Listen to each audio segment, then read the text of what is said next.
لبنان کا سب سے مالدار آدمی ایمل البستانی تھا۔ اس نے اپنے لیے ایک خوبصورت علاقے میں جو کہ بیروت کے ساحل پر تھا قبر بنوائی کہ مرنے کے بعد مجھے اس قبر میں دفن کیا جائے۔ اس کے پاس اپنا ذاتی جہاز تھا اور جب دھماکہ ہوا تو وہ جہاز سمیت سمندر میں ڈوب گیا۔ لاکھوں ڈالر خرچ کرنے کے بعد اس کے جہاز کا پتہ تو چل گیا لیکن لاش نہیں ملی جسے اس قبر میں دفن کیا جائے جو اس نے اپنے لیے بنوائی تھی۔ برطانیہ کا ایک بہت زیادہ مالدار آدمی ایک یہودی روت تشلر تھا۔ وہ اتنا دولت مند تھا کہ کبھی کبھی حکومت اس سے قرض لیتی تھی۔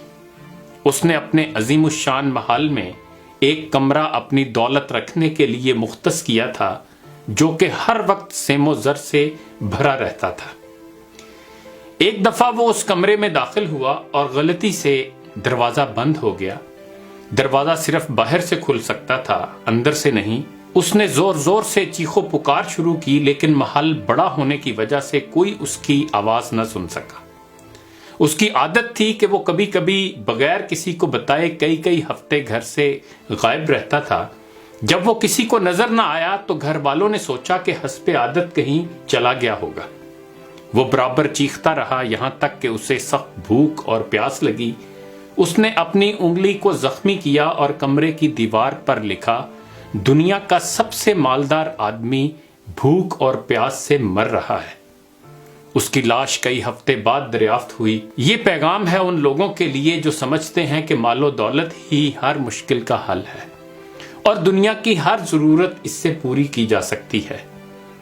دنیا سے جانا ایک بڑا حادثہ ہے لیکن ہم نہیں جانتے کہ کب، کیسے اور کہاں جانا ہے۔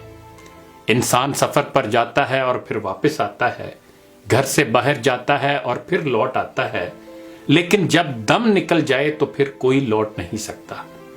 مبارکباد کے قابل ہیں وہ لوگ جو کسی پر ظلم نہیں کرتے، نہ کسی سے نفرت کرتے ہیں، نہ کسی کا دل توڑتے ہیں اور نہ اپنے آپ کو کسی سے برتر سمجھتے ہیں، اس لیے کہ سب کو جانا ہے۔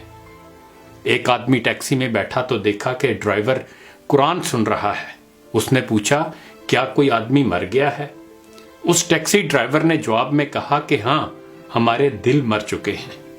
قیدی اس لیے قرآن مانگتا ہے کہ قید تنہائی میں اس کا ساتھی بنے۔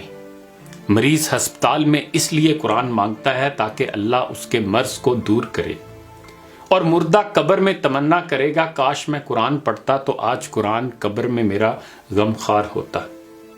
آج نہ ہم قیدی ہیں، نہ مریض ہیں اور نہ مرے ہوئے ہیں کہ قبر میں قرآن کی تمنا کریں۔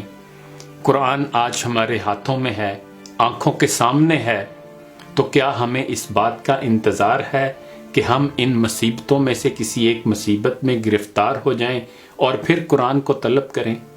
ابھی وقت ہے۔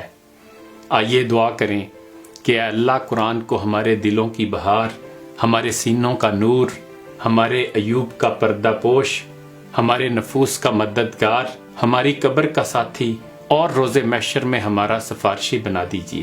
اے اللہ ہمیں قرآن کے حقوق ادا کرنے کی توفیق عطا فرما دیجئے۔ اقبال نے بھی ہمیں جھنجھوڑنے کی کوشش کی تھی، زمیں کیا آسماں بھی تیری کج بینی پہ روتا ہے، غضب ہے سطر قرآن کو چلیپا کر دیا تو نے، زباں سے گر کیا توحید کا دعویٰ تو کیا حاصل، بنایا ہے بت پندار کو اپنا خدا تو نے۔